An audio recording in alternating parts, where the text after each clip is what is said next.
آه سرد میکشم از دردهایی که این زندگی برایم فراهم آورده است.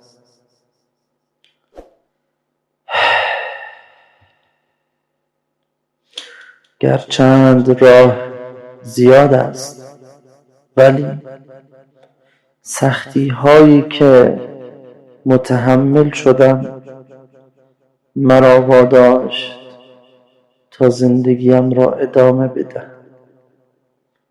زندگی سخت است، چه کار کنیم؟ زندگی می‌گذرد، چه با یار چه بی یار.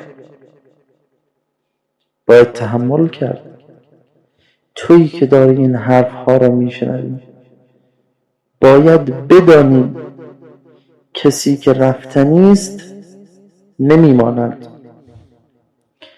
و کسی که میرود توقع نداشته باش که برگردد و کسی که میماند هرچه هم بگی برو نمیرود، چون خودش میماند.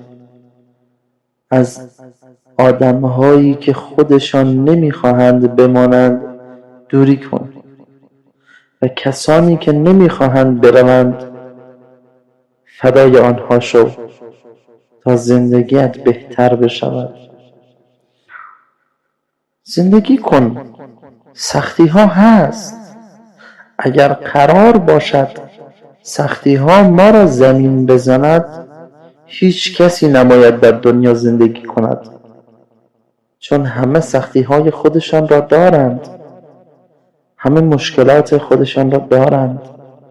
ای تویی که این حرف ها را داری میشنوی، زندگیت را ادامه بده، به حرف این و اون فکر نکن، زندگیت را ادامه بده و از کسانی که میدانی تو را برای خودت میخواهند دلجویی کن و آنها را همچون جان خود پاس دار.